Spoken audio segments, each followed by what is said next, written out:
Socavación por reducción del cauce del río en un puente.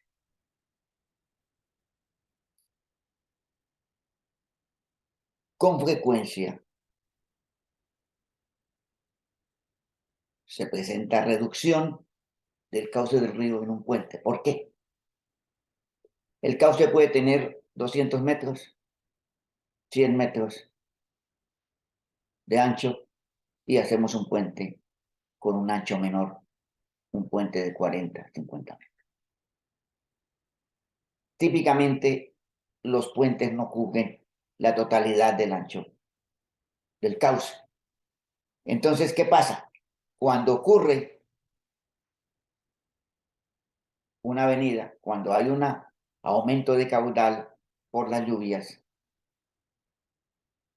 esa reducción que nosotros hicimos al diseñar el puente, al construir el puente, esa reducción genera turbulencia, genera aumento de velocidad y genera fosas de socavación. Vemos entonces, ¿qué ocurre? Construimos un puente, reduciendo el ancho del cauce. Viene la avenida y se encuentra con esa reducción. O sea, se contrae el flujo y se genera turbulencia hacia afuera y en el borde de la zona de contracción. Pues ahí vemos en estas flechas, nos muestran las direcciones del flujo y la formación de turbulencias en unos sectores, el aumento de velocidad en la zona de la contracción. El flujo se enloquece. ¿Por qué? Venía con un ancho y antrópicamente le redujeron el ancho al cauce. Esto genera fosas de socavación. El flujo se acelera en la zona de cambio de la sección y se desacelera nuevamente al volver a salir del puente. Se forman regiones de concentración de velocidades y turbulencias. Pues se generan zonas de turbulencia, se generan corrientes, se generan remolinos en la corriente del río. Los remolinos son vórtices.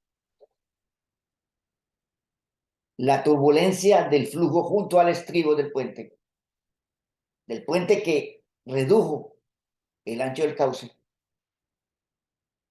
genera un ascenso del nivel, un flujo hacia aguas abajo, lo cual produce un hueco de socavación.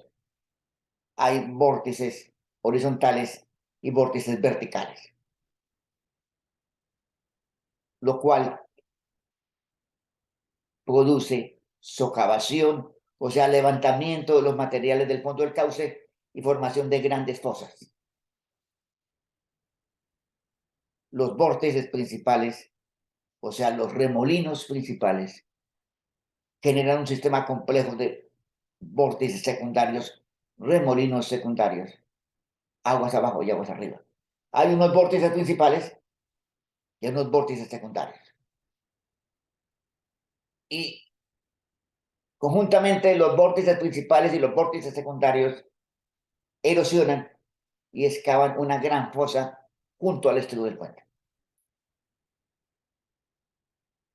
Los vórtices horizontales, vórtices verticales. La concentración del flujo por la contracción del cauce, la concentración del flujo genera vórtices, los cuales producen socavación del material de suelo o roca. La roca también se erosiona. ¿Cómo son los vórtices? ¿De qué tamaño? ¿Cuál es la profundidad de la socavación? Las características de los vórtices dependen de la geometría y longitud de las terraplenes y estribos. O sea, de acuerdo a la forma como ocurre la contracción, de acuerdo a la magnitud del caudal, las características del suelo y las características geométricas de los estribos y los terraplenes de acceso afectan la formación de esos vórtices y la formación de esas fosas. Resultado, una gran fosa de erosión, o sea, un gran hueco de erosión junto al estribo, que puede llevar al colapso del estribo. O sea, la retención del flujo hace que el cauce se amplíe arriba, se generan corrientes secundarias, se generan vórtices, turbulencias en la zona de la reducción del cauce y resultado, la batimetría nos va a mostrar una socavación, una profundización del cauce que si es mayor que la cimentación del estribo o de las pilas contiguas puede generar el colapso del puente, como ha ocurrido en muchas ocasiones. O sea, la profundización del cauce por las turbulencias debidas a la reducción del ancho del cauce produce inestabilidad del estribo. Y el proceso combinado de socavación y movimientos en masa, porque al generarse la fosa puede generarse un deslizamiento en el estribo.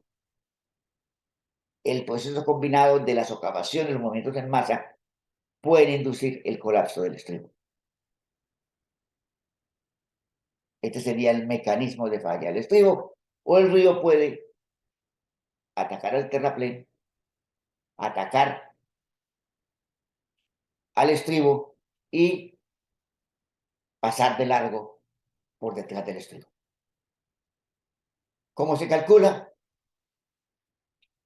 Hay fórmulas, las cuales se presentan en el G18, que es 29 G30. Se forman dos fosas, principalmente. Una fosa en el pie del estribo, debido a un remolino horizontal, y una fosa aguas abajo, debido a un vórtice vertical.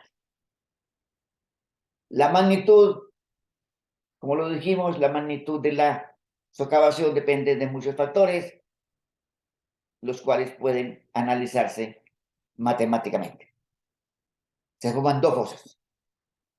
Una fosa en el pie del estribo, otra fosa aguas arriba. Y se pueden generar corrientes que generen unas fosas más hacia aguas abajo, dependiendo de la geometría del sistema. Formación de fosas de socavación por contracción del cauce al construir un puente. El resultado, problemas en el estribo, puede colapsar el puente. Es bastante común que se generen fallas en los estribos de los puentes porque redujimos el cauce. Los estribos de roca también pueden producir socavación.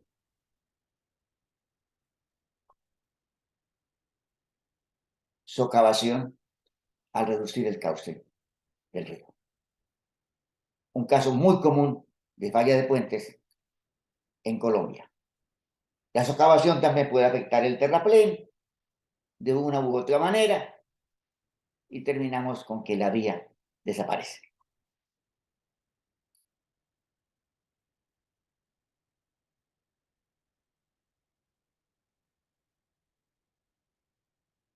Un problema hidráulico y geotécnico.